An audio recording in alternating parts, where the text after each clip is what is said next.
Alright, boys, in today's video I'm going to cover everything you need to know about Escanor, whether you should summon. I'm not going to cover his passive and his kit like thoroughly. That's not what this video is about. This video is more sort of information. What can you do with Escanor? What do you want to do with Escanor? What's his best gear set, his best teams? Should you summon? And when you summon, what should you look out for when you summon? That stuff, okay? But first I want to cover one thing, okay? Because this is obviously the talk of the town right now. Escanor's bad, Escanor sucks, whatever. He's really strong, really strong. I'd put him probably top 3 in the game. For me, it's hard to say, right? But probably top 3, at worst top 5. In a game that has received so much power creep this year, that's pretty strong. And his good turns, he looks like the #1 unit in the game. Okay, and the #1 unit, Meliodas, gets one-shot by this guy consistently on turn 1. So it's like, you know, he's strong. He's really strong. He has 2 issues, okay? One, his passive doesn't give him enough juice. Okay, it doesn't give him enough damage. It gives him some all stats, and then it gives him damage based on enemy's max HP, right? It was very clearly intended to target Arthur and Gelda, which he's really good at killing, or countering, for the most part. And sometimes you can struggle with Arthur a little bit, but Gelda he actually destroys, especially when he dies. He still fights after he dies, in a way, right? Because he gives the allies the same buffs so that they do max HP damage, and then he burns the enemy for half of their current HP at the end of the turn.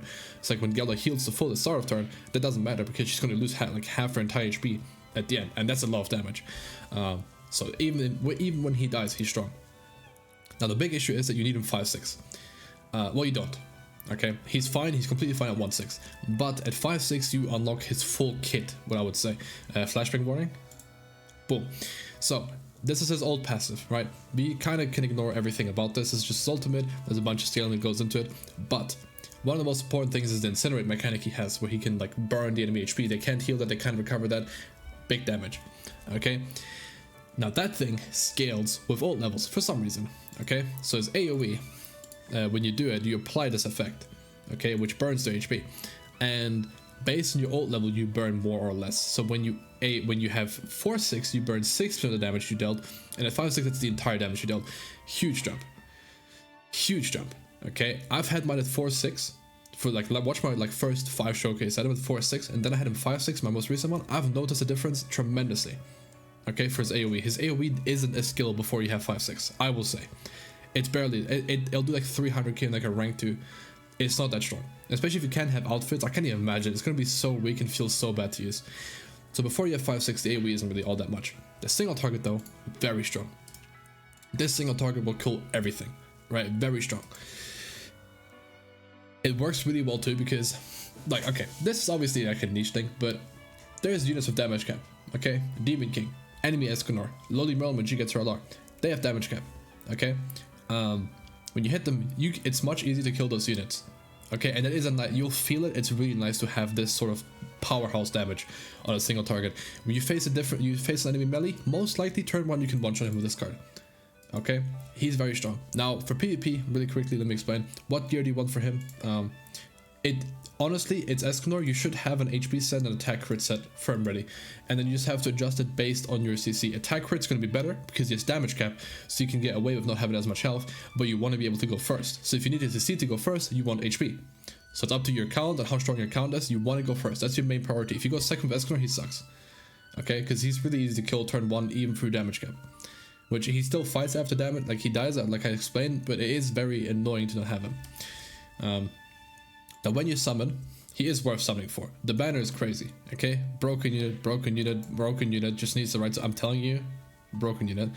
Very strong unit, broken unit. I mean, redundant now, but you know, he's there. Whatever, some has use, doesn't really have use. Good for like a lot of new players, you'll need her, right? I'm not gonna go for the whole banner, but the banner is pretty good. Okay, pretty damn good. So the banner is worth summoning on, first of all. Now most of you will have a lot of gems, I assume, saved up for this, and at worst case the game will give you a bunch of gems throughout the celebrations. I suggest at least 1 rotation, right? Most of the stuff you pull will be useful for your account. Again, this guy wants as many dupes as he can give him.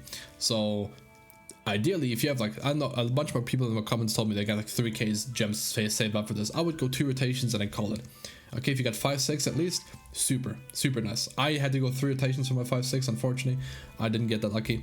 My first rotation was insane. After that was kind of whatever, but that's about it. Okay, that I would not go over 2 rotations. I think no festival ever is worth more than 2 rotations. Not even Demon King Meli, I feel like. Okay, the 5/6 is nice for him, but you don't need it. Now let's talk about the stuff he can do. Okay, he can do Belmoth for you. He's really good at Belmoth. Okay, I'll do it at the end of the video maybe.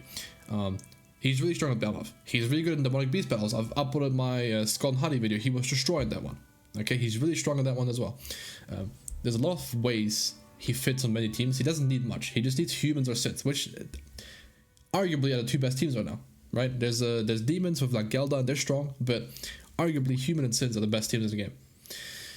Therefore, he is really strong with human. Like he just has a lot of the right teams to go with. So this is a team I have with him right now. This is a team I plan on a YouTube video. Hold on. Ideally, you run a team like this, okay? This is the best Siths team you can run, right? You have 3 UR festivals and you have Merlin backline that supports them, gives you damage reduction if you have any debuffs on them, which you don't really have debuffs on the enemies of this team. You could like give this guy green Sariel and then give Meli red timer, that would work. Blue Roxy Link's the only link you can give him that actually increases his damage. You can give him Merlin Link if you don't have her 6/6, but she does give him 10% attack rate stats because he's a human. But the Sin team is very, very variable, okay? Let's say I'm going to assume most of you have Meli. I'm going to assume you have Meli, okay? For all these teams. So I'm just going to be switching out this Gother, okay? So we go to the Sin tab. You can put Bon here. Bon is great. Bon is great for this team, okay? King. King is great for this team. Okay, you know who else is great? Where is she? This DN. This DN is great for this team. Honestly, if you have to, you can probably make it work with this DN, okay?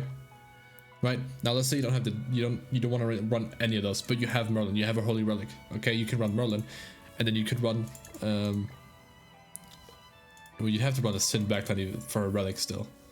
So I'm not too sure you would run. There's any like Sin backlines you could really run, but you could just run CC backline. You could just run a CC backline. You could just run like a King or something backline. But I'm just gonna assume you have one of the characters I mentioned, right?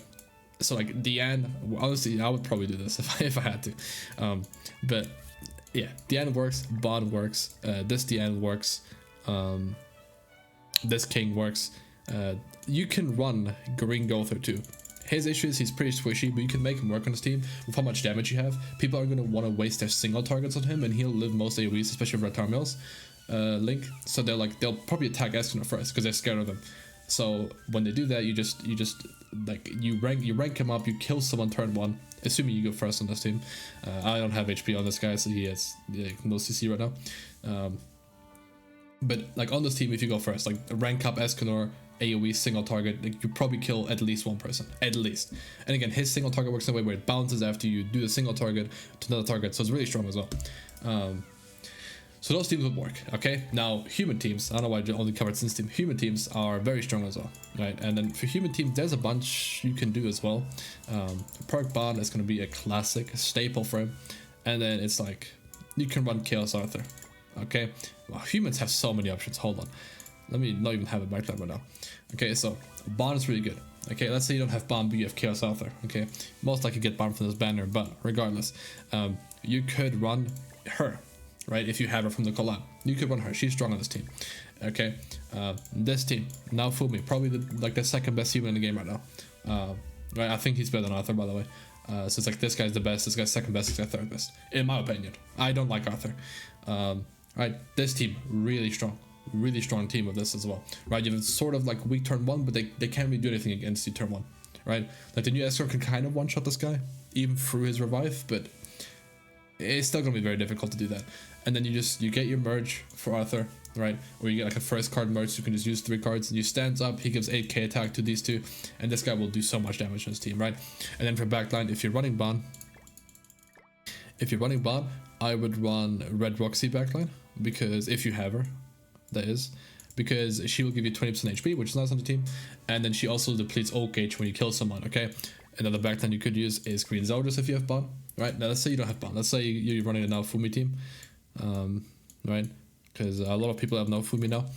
What you could do also backline, you could just run Erla Liz backline, okay? Because she gives HP, and that's nice. Okay, if you want to get real funky, you could run these guys backline with their Holy Relic that I don't even have. I can probably get I can't. I'll have to. Okay, whatever. I can probably get right because it gets they get 50% defense just flat out from the back, and then the relic will give them 15% HP related as well. Yeah, I just have to farm these dog shits. Okay, sick. So that's a thing as well, right? You have many options for the human team, and you could run the team I was running. Okay, you could run the team I was running in a video that I had a lot of fun with. But you run Blue Roxy here.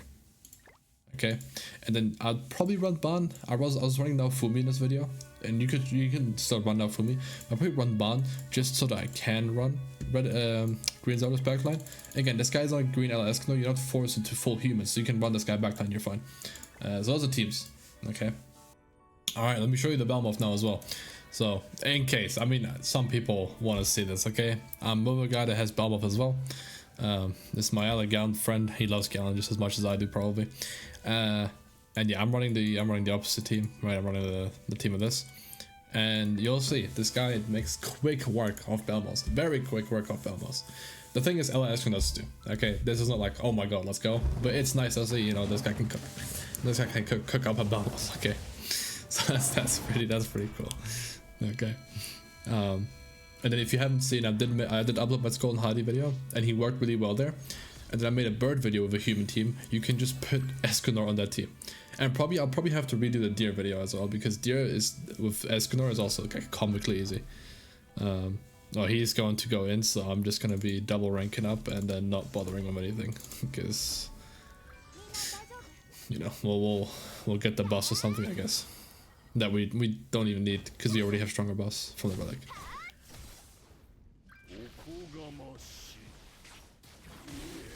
But yeah, Bob, and then he would take again for half the damage he dealt there, and it's on phase 1. Watch, and that's a rumor rank 1 as well, rank 2. And that's on a weaker team. My team, he does way more damage, right? So hopefully mine gets to hit. Maybe mine doesn't get to hit. You know, you never know with AI. Sometimes AI just clears solo and you don't have to do anything. Happens most of the time actually for me. Yeah, like I think he's dead. I'll still like throw away these cards just so maybe, but I'm fairly certain he dies. Yeah, because she's gonna do more damage with this card. Yeah, and then he just kills AoE. Okay, sick. Oh, he has the affinity outfit. Yikes. The headpiece. I hate it. Oh, it's ranged. Yeah, never mind. I forgot. Just like on the Escanor. Okay. Now I should be able to move my single target should hit here, and you'll see just how much devastating damage he does. Alright. He does not have anything. Okay, there you go. This should, like, if this kills, I'll be shocked.